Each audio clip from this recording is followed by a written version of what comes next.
My name is Erica, and I'm 39 years old. My husband Mark is 6 years my senior, and we've been married for over 15 years.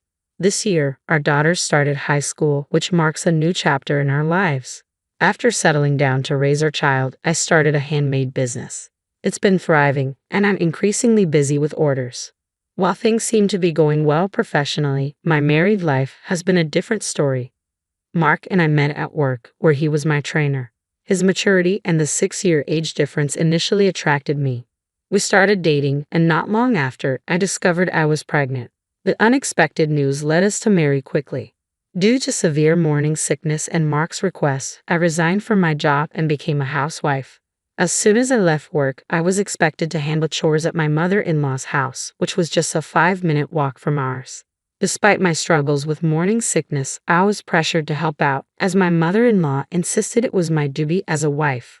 My husband and mother-in-law frequently reminded me that, as a wife, I was obligated to handle household tasks and follow my mother-in-law's directives. This constant pressure made me start believing that I had no choice but to comply. Living with a growing child and having quit my job made it hard for me to rely on my own parents for support. Divorce was never a consideration at the time. Fortunately, Mark was kind to our daughter, Nancy, and I managed to endure the situation. However, things changed when Mark's brother married and had a baby boy. My mother-in-law's attitude shifted, and she became critical of Nancy, often lamenting about the lack of a male heir. Mark, worried about his mother's views, began to distance himself from Nancy, who he had once cherished deeply. Mark's family is not involved in business and lives off their vegetable garden and a large backyard. They had land generations ago but gave it up long ago. I couldn't understand why there was such a fixation on heirs, especially with outdated notions about the eldest son and heir. To protect Nancy from hearing these hurtful words, I tried to limit our visits to Mark's parents. During my pregnancy, they called frequently, but after Nancy was born, I often refused their visits. I wanted to focus on my daughter and distance myself from my in-laws' selfish expectations. When I finally reached the end of my patience, I made a decisive change. As soon as my daughter turned 2, I returned to work, despite my husband and mother-in-law's displeasure. Anticipating their resistance, I kept my decision to myself until I had secured a job and enrolled my daughter in daycare. During this time, a friend suggested I try making handmade goods, and what started as a hobby quickly evolved into a passion. I began creating and selling my work, and it gained momentum after a friend admired a piece and wanted to purchase it.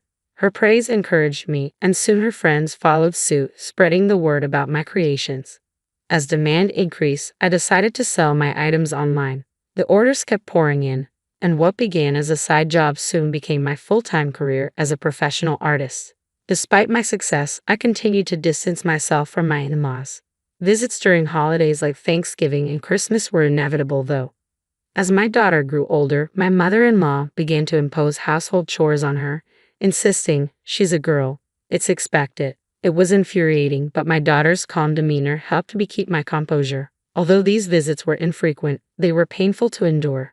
I felt heartbroken watching my daughter quietly do her chores, feeling pity and sadness as I witnessed her comply with my mother-in-law's demands.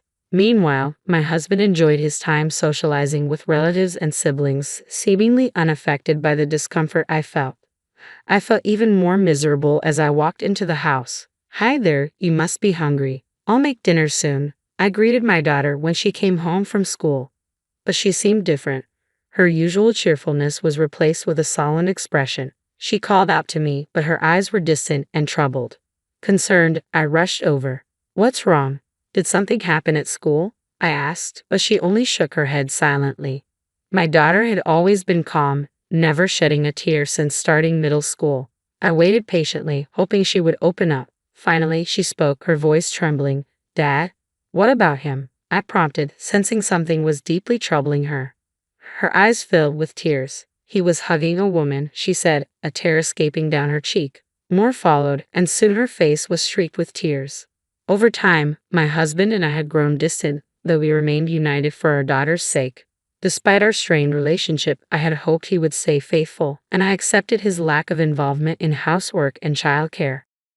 I never blamed him for that. I was determined to avoid raising our daughter in a single-parent household, so I convinced myself that our situation was tolerable.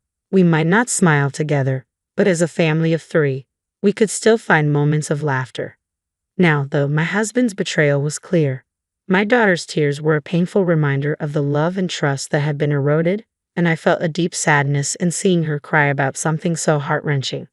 I felt my eyes burn with anger as I looked at my daughter. "Mom, I'm sorry," she said, her voice barely a whisper.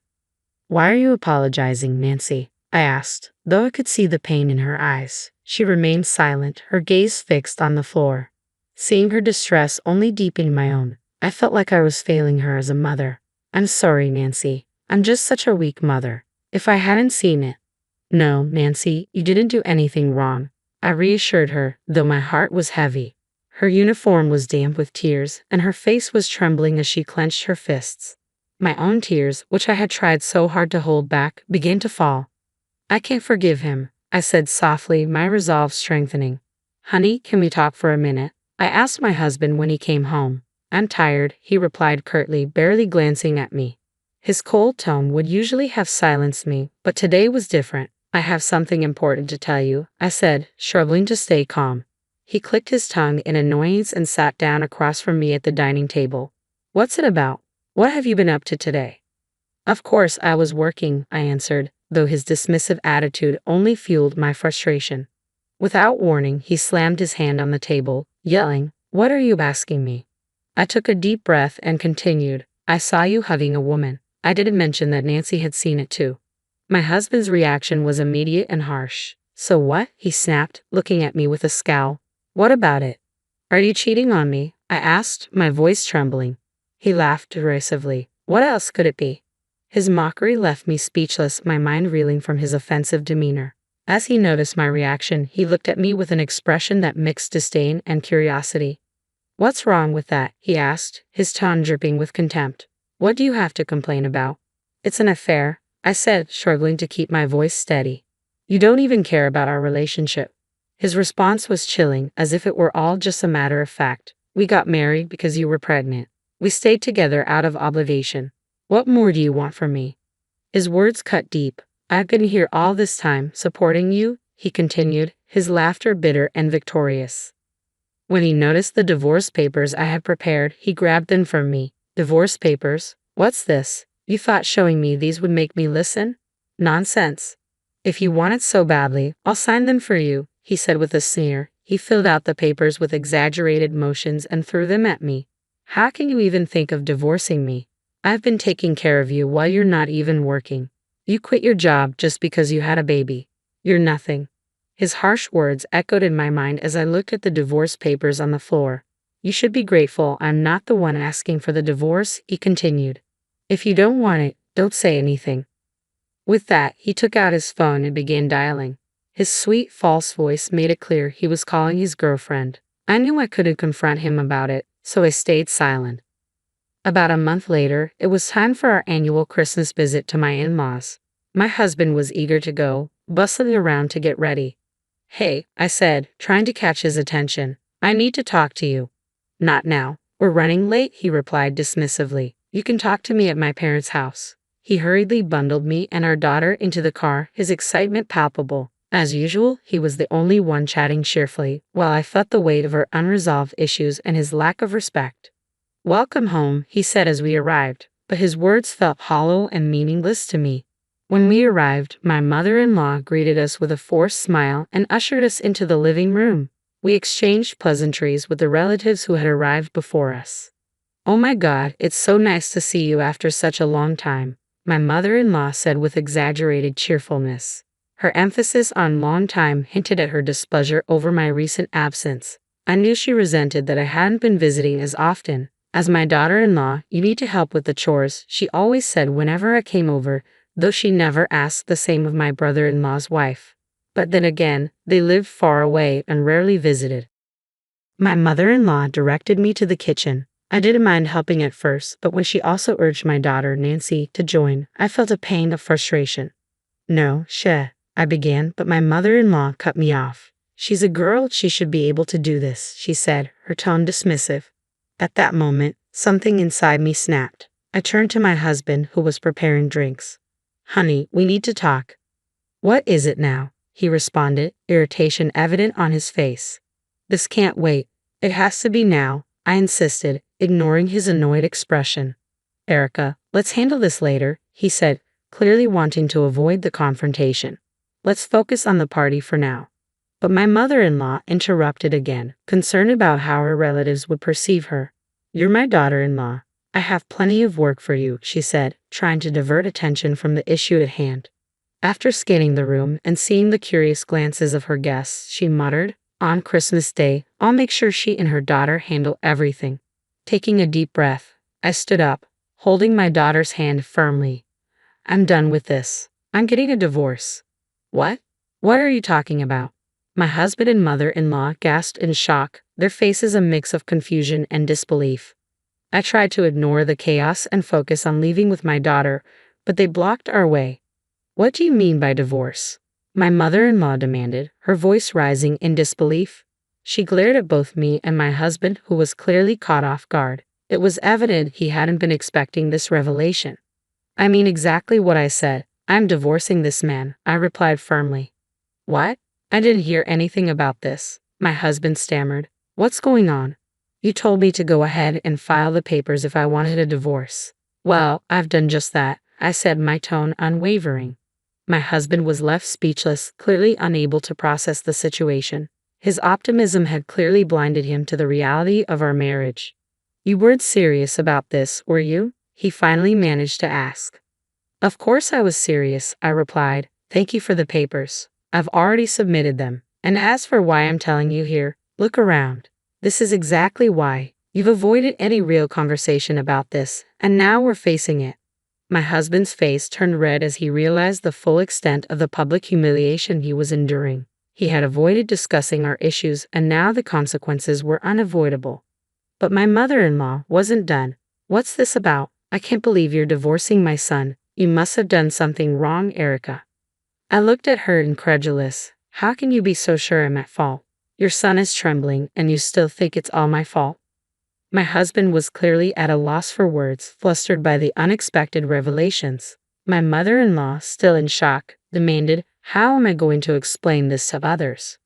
I turned to Nancy, who had been watching the scene unfold. Nancy, why don't you tell them what you saw? Nancy's cold gaze cut through the tension as she spoke.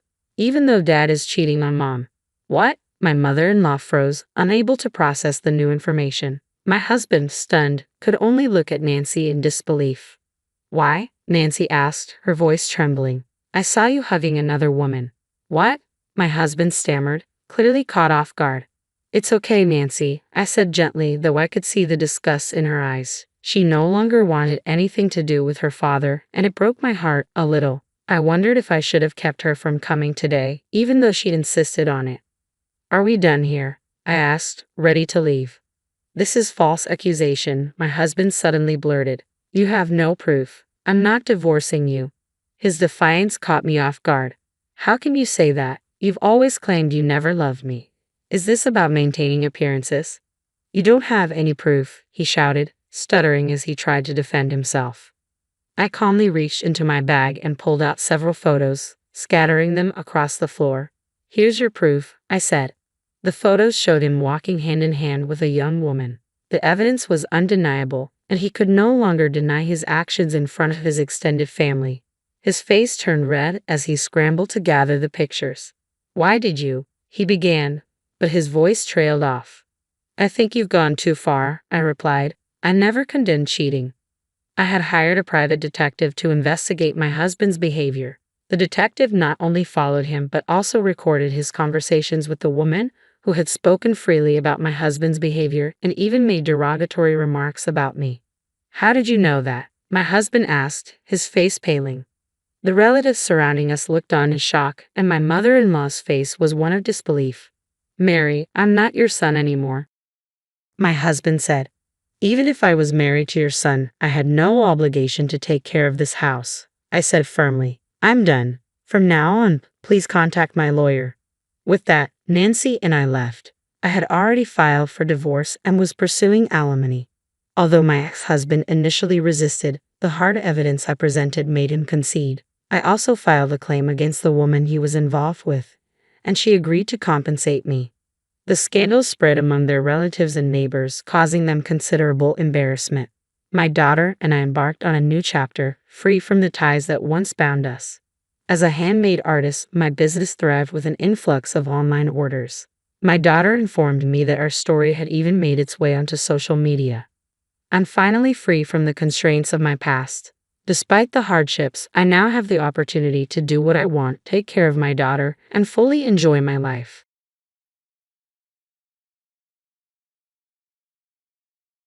How shameless of you, wanting sushi as a daughter-in-law. Non-family members pay for themselves. If you want it so badly, go order it yourself. A loud bang echoed through the quiet New Year's room as my mother-in-law struck the table. My chopsticks slipped from my hand, clattering onto the tatami mat. The quiet, mocking laughter of my gathered in-laws felt like a snake's tongue licking over me, chilling me to the bone. I clasped my trembling fingers tightly together on my lap, my face burning with a mix of shame and frustration. I gripped my hand so hard that my nails left crescent-shaped marks on my palms. The handmade New Year's dishes I had prepared with care since early morning now tasted bitter in my mouth. Amanda abruptly stood, sliding her feet across the tatami mat, and reached for the phone on the stand. "Hello, Mr. Izumi? We'll need sushi for 10, please." She glanced at me with a wicked smile as she placed the order, clearly enjoying the moment. I fought to keep my face steady, suppressing the heat rising to my cheeks. "What's with that face? You look so suspicious. I guess your background shows." She pointed at me and laughed in a loud, obnoxious way, slapping her hand against the table and turning to the gathered relatives as if seeking their agreement. Laughter broke out again. All right. Mom, don't say such harsh things." My shoulder jolted at my husband's voice, and for a moment I felt a glimmer of hope. "Not letting her eat at all would be cruel, but honestly, you wouldn't even appreciate fancy food, right? So just have some ginger." His words echoed with a cold laugh, and I tried to stand slowly, but my legs trembled so much they wouldn't cooperate. Leaning on the tatami mat with one hand for support, I finally managed to stand and involuntarily murmured, "I'm sorry." I thought to myself that surely it was because I was a bad daughter-in-law that I was treated this way. Here in my husband's family home, so far from my own, nothing I did ever seemed to go right. But today, something felt different. Something that I had long suppressed was now quietly, yet unmistakably, igniting deep within me. I fled to the kitchen, clutching the phone with trembling hands. From the room, I could hear my husband and Amanda laughing loudly.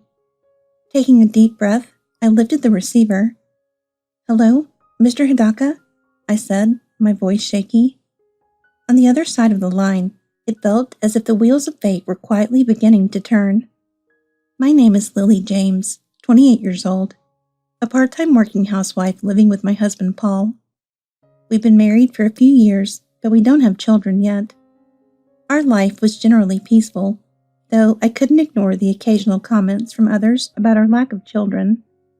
In this small town, a little far from the city, everyone seemed to know everyone else, and the constant questions and comments about my private life made me feel trapped and uncomfortable." "Lily, still no kids, huh?" "Well, we're hoping for one soon." "You can't just hope for it, you know. You have to try harder." Embarrassed by the blunt comment, I felt myself shrinking inwardly, looking down. Many of my coworkers at the supermarket knew my mother-in-law Amanda, and though they weren't openly cruel, they often pried too much, making me feel out of place. But I endured it, thinking I was helping to uphold Amanda's reputation. Shortly after we got married, Amanda had told me, "I won't allow you to live off my son's earnings as a full-time housewife. I'll get you a job at the supermarket." At 76, Amanda was a prominent figure in the local women's association, and she had many connections. So when she arranged the job for me, I had no choice but to accept. Reluctantly, I went to work at the supermarket, enduring the harsh looks and remarks from those around me, keeping my head down. Naturally a quiet person, I was always cautious not to say anything that might cause problems. This caution stemmed from a time early in my job when I accidentally mentioned a trivial complaint about my husband.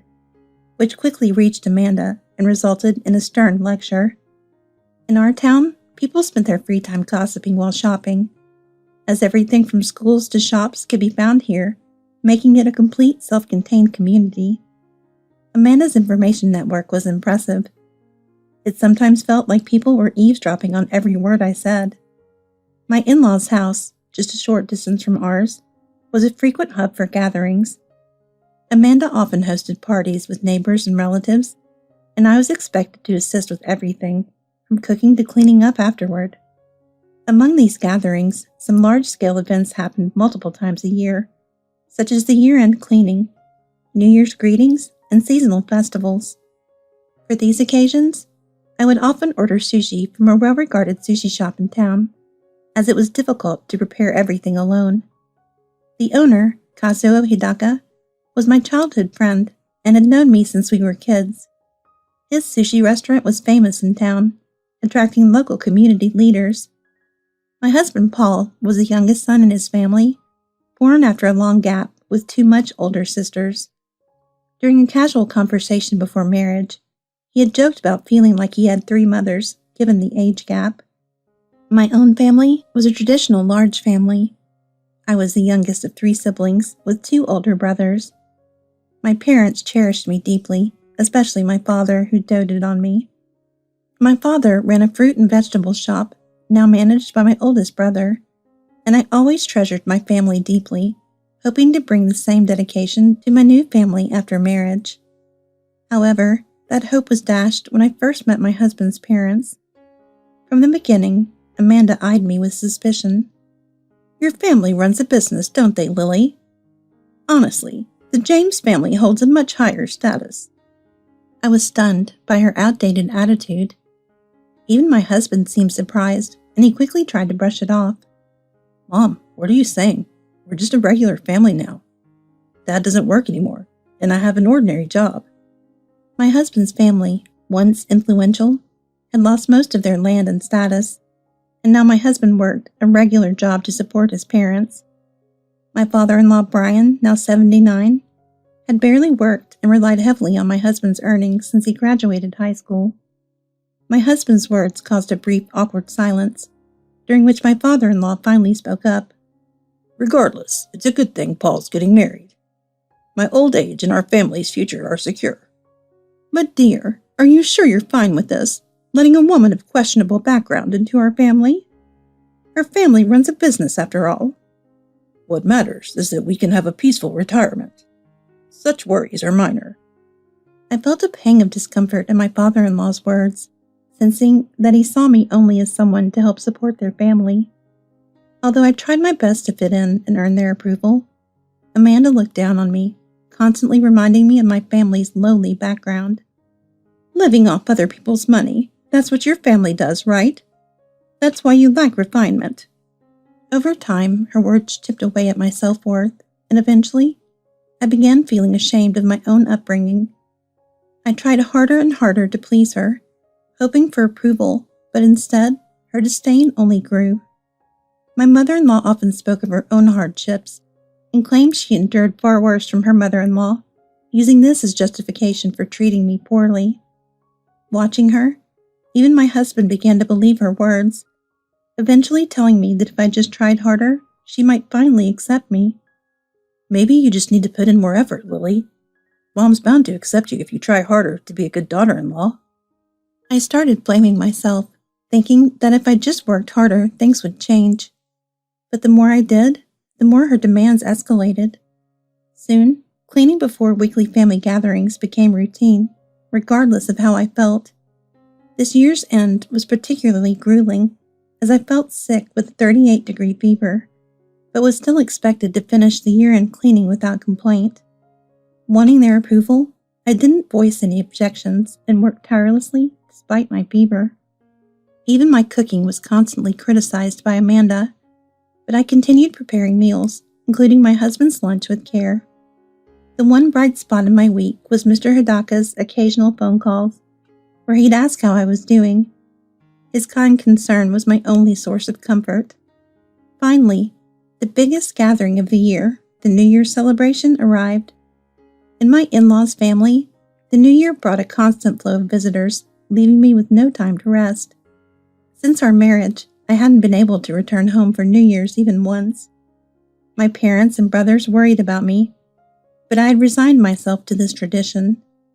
Unlike me, my husband's sister Rachel returned home freely during New Year's.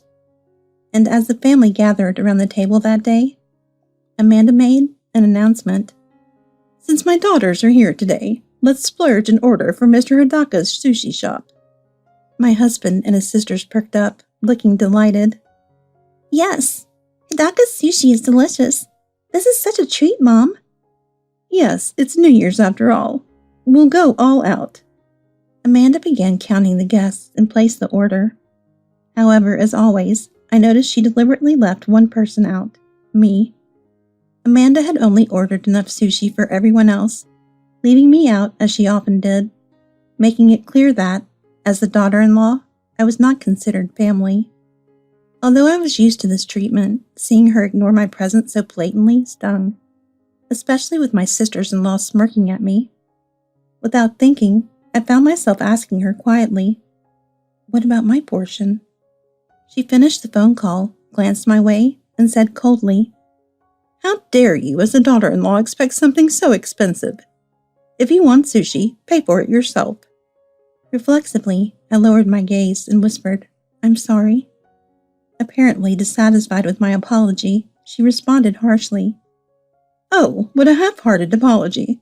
And what's with that sullen face? Just as I thought, your background really shows." She pointed at me and laughed in a loud, obnoxious way, slapping her hand against the table, and turning to the gathered relatives as if seeking their agreement. Laughter broke out again. All right. Don't be so mean to her, Mom." My husband's voice seemed like he was defending me, but his tone was indifferent. "Not giving her anything would be too cruel.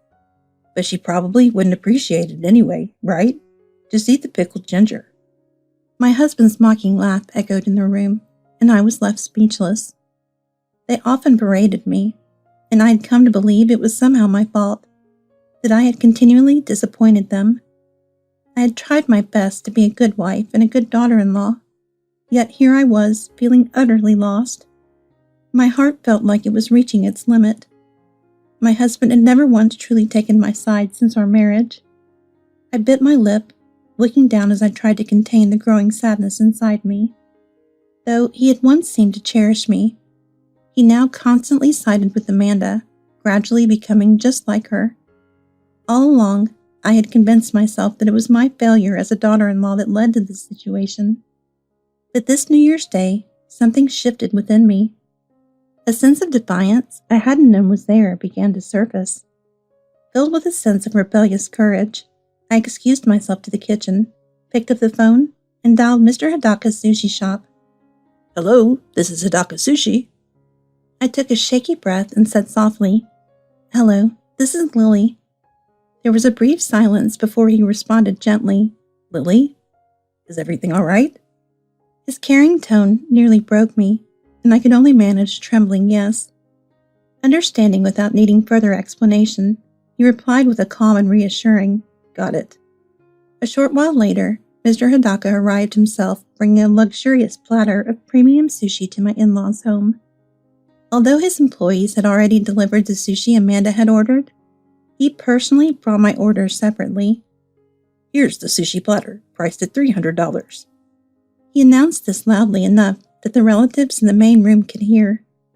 Curious, they began gathering at the entrance to see what was happening. Meeting my gaze, he addressed me clearly.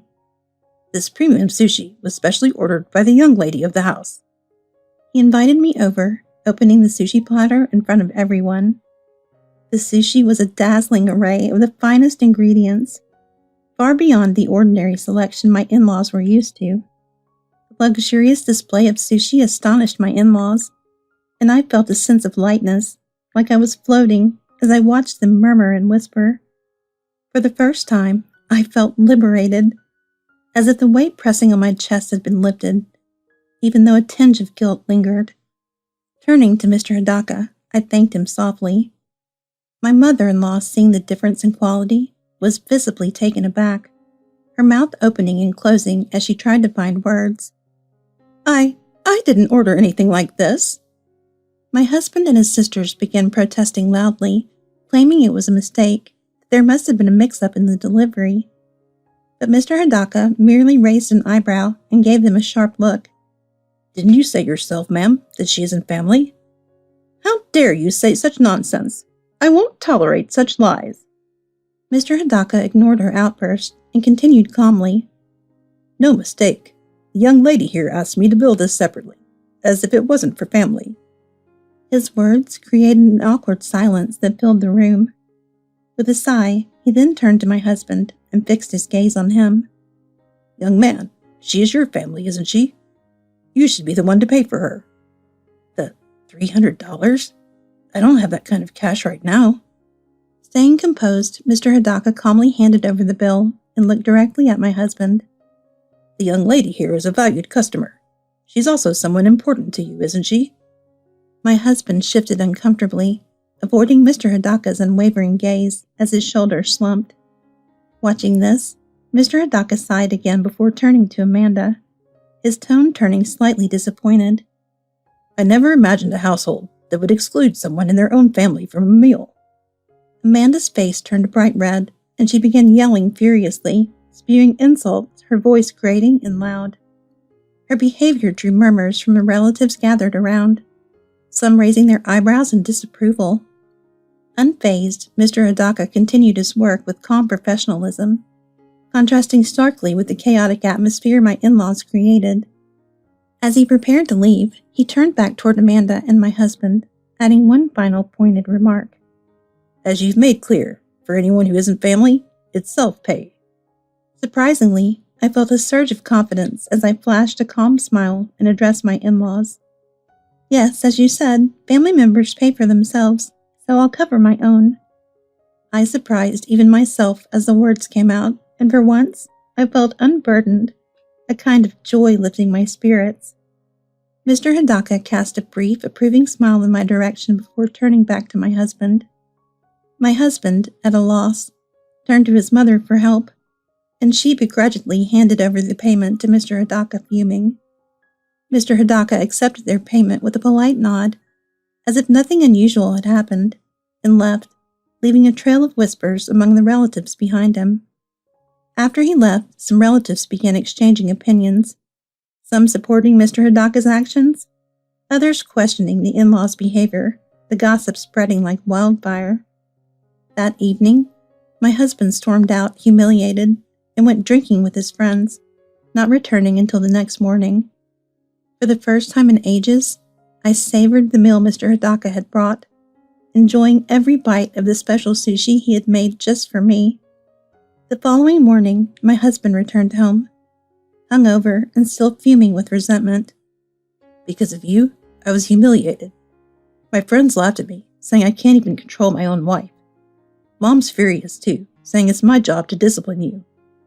In our town, traditional views about marriage were still deeply ingrained. Even younger people like my husband's friends held outdated beliefs about gender roles. He glared at me with bloodshot eyes, demanding I repay the money for the sushi he had covered on my behalf.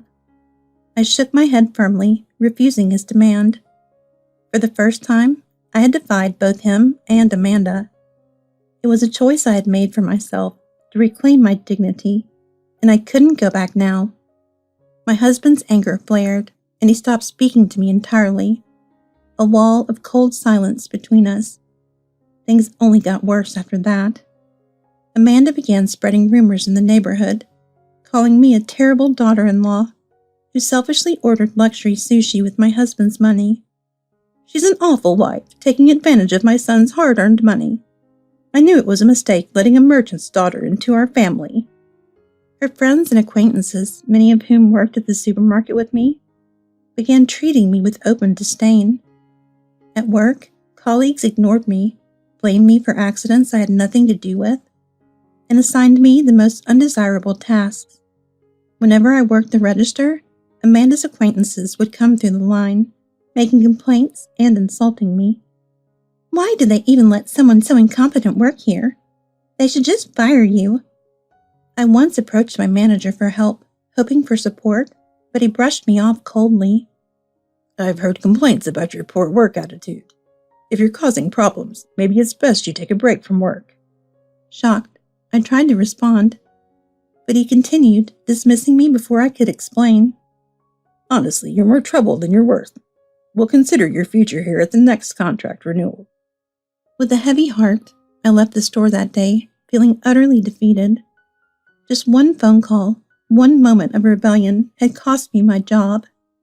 As days passed, I stopped going to work altogether, burdened by regret. My husband's silent treatment continued, and my in-laws' hostility only grew worse. One morning, as I took out the trash, a neighbor, the wife of the town council leader, approached me with a glare. Don't you dare put your garbage here. It was decided in the council meeting that problem families can't use the town's trash collection. Wait, please, I haven't. Excuses again. No apology. Your mother-in-law was right. You're a disgrace.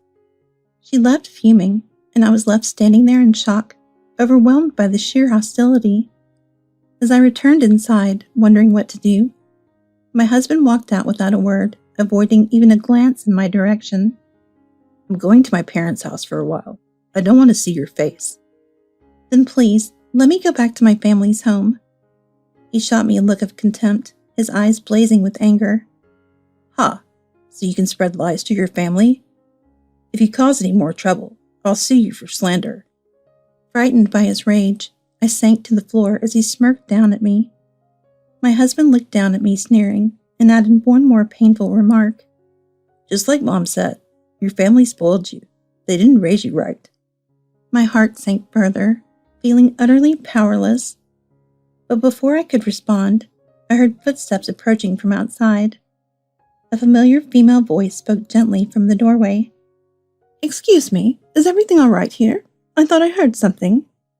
I looked up slowly and saw the council leader's wife, the same woman who had scolded me about the trash earlier, standing there with her husband, the town council leader. My husband, startled by their unexpected visit, looked uncomfortable, but the council leader's wife quickly began to speak. I came here to apologize to you, Lily. I misunderstood and acted hastily. She approached me, helping me to my feet and gently dabbing at the tears on my face. The council leader then turned to my husband, his expression serious. I heard from Mr. Hidaka about how you've been treating your wife. It's unacceptable. What? That's not true. Another voice joined in, cutting through the tension. It was Mr. Hidaka, who had quietly entered the doorway behind the council leader. I've seen your actions, Paul. Your words and behavior have spoken for themselves. Mr. Hidaka's presence surprised me, and sensing my confusion, he gave me a calm, reassuring smile. Lily, your father called me earlier, worried about you. He asked me to check on things. Relieved, I listened as Mr. Hidaka turned back to address my husband, his tone firm. Paul, it's already known around town how you and your family have treated Lily. Indeed. I also know about the way your family mistreated her and the rumors your mother spread about her family. It was widely known that Amanda had suffered under her own mother-in-law, and she frequently mentioned it to justify her own treatment of me. To think I believed her, but I can see now that she's chosen to pass down the same treatment she endured. Hearing this, my husband looked down, ashamed, as the reality of the situation began to sink in. But Mr. Hidaka wasn't finished. He addressed my husband firmly. Paul, I even heard that your parents insulted Lily's family business and her upbringing. Is this true? As someone who ran a small business myself, I find that utterly unacceptable. The council leader's face hardened, and I could see he felt personally offended by their disparaging remarks. Paul, I used to respect your father, but after this, I'm deeply disappointed.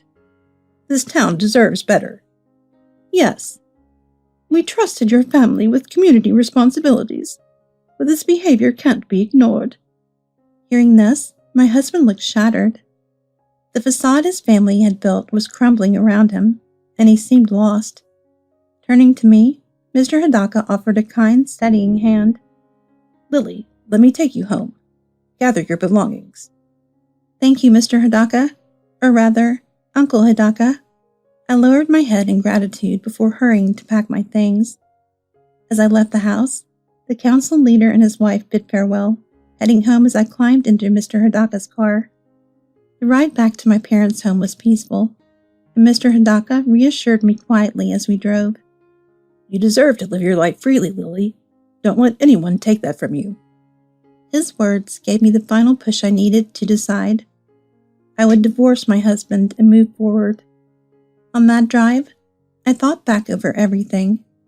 My years of self-sacrifice, constantly worrying about how I appeared to others, and realizing how trapped I had felt in this town. After attending a university in the city and briefly experiencing life outside, I had returned to this town hoping for stability. But in the end, I had rushed into marriage with my high school senior, trying to escape a vague sense of unease and guilt. And that fear and guilt had kept me bound, unable to stand up for myself until now.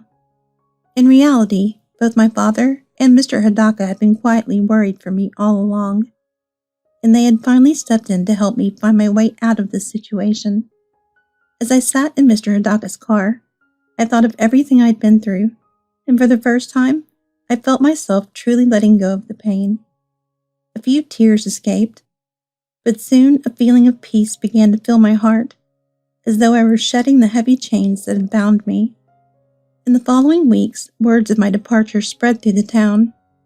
My in-laws' reputation quickly declined as the council and local women's association members turned their backs on them. Brian was stripped of his title as head of the elderly association, and Amanda was expelled from the women's group. Their influence and social standing were completely lost, and they became isolated within the community. My husband's workplace also caught wind of the situation. His supervisor warned him that such treatment of family members could tarnish the company's image. He was eventually transferred to a less desirable position within the company. Our divorce went through without much resistance. With nowhere left to turn, my husband and in-laws seemed to have lost the will to fight. Shortly after, they quietly moved to a nearby town, leaving behind the place they once considered their home. I later heard from Mr. Hidaka that my former husband had visited his sushi shop alone the night before they moved. He had spoken quietly, admitting I was too bound by my parents' control and ended up losing someone important to me. Looking back, Lily was a good wife. Mr. Hidaka had listened patiently, then responded in a calm voice. Sometimes, Paul, change requires letting go of good things we thought we needed. But often, by the time we realize that, it's too late. Hearing about my ex-husband's regret, I felt a twinge of sadness. But deep down, I knew this was the right path. As difficult as it was, letting go and reclaiming my own life had brought me a sense of liberation. Back home, I began a new chapter, slowly rebuilding my life. Mr. Hidaka offered me a part-time job helping at his sushi shop on weekends, and I gladly accepted. My parents and brothers supported me wholeheartedly, and gradually, with their love and encouragement, I started to regain my strength and happiness. One weekend, some former coworkers from the supermarket visited Mr. Hidaka's shop to eat. Seeing me there, happily working, they looked at me with a mixture of awe and perhaps even envy. I'm sorry for everything, Lily. We didn't treat you well. Watching them bow and apologize, I wondered how they felt, seeing me thriving in a new environment.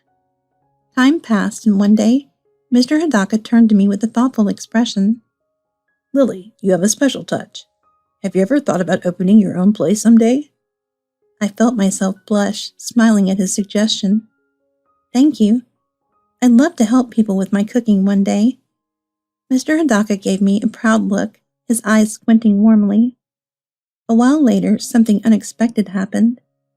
My former sisters-in-law came to Mr. Hidaka's shop, and they too apologized to me. We were wrong, Lily. We only followed Mother's lead, not realizing the hurt we caused. I hope we can make things right. They admitted that they had been reprimanded by their own families, finally realizing how they had blindly followed their mother's behavior. With this new perspective, they each seemed to find the courage to take a stand with their own marriages. My former sisters-in-law shared that they were planning to leave town with their families, realizing they needed to change their lives as well. After seeing what happened, I know I need to speak up more in my own marriage. I've been letting things slide, but I realize now that's not right. They told me that since then, the other women in the family had started voicing their thoughts more openly to their husbands, creating a shift in family dynamics. Slowly it seemed a change was spreading through the town. A newfound courage among wives and daughters-in-law to express their own feelings and stand up for themselves. Feeling the breeze of this new change, I sensed hope growing within me. Returning to my parents' home, I embraced this fresh start, and my life gradually settled into a peaceful, fulfilling rhythm. Working at Mr. Hidaka's shop, I enjoyed my new freedom and the sense of purpose it gave me. With my family's support, I felt like I was slowly healing and growing stronger, bit by bit regaining my joy and self-confidence. My family's encouragement helped me rediscover my love for cooking, and each day I worked, I felt more at ease, finding peace in my new life. And so, life went on. My former in-laws, now isolated and without influence, struggled with their new reality. My ex-husband's father was removed from his position in the community, and Amanda, too, lost her place in the Women's Association. Unable to bear the loss of their social standing, they moved away to a nearby town where they remained mostly forgotten. For me, this closure brought a deep sense of release. With each passing day, I was grateful to be surrounded by love and support, and I found myself blossoming anew. I came to understand that being true to oneself, having the courage to stand up for one's word, and seeking genuine kindness were far more valuable than the approval of others. Over time, I even began to dream of someday opening my own small place where I could share my cooking and warmth with others. And although the journey had been difficult, I learned that the courage to walk away and reclaim my life had given me something precious, my own sense of self and the strength to build a brighter future. As I continued working at Mr. Hidaka's sushi shop, I felt both proud and grateful for the life I was creating, a life shaped by my choices for myself and for those who had always believed in me.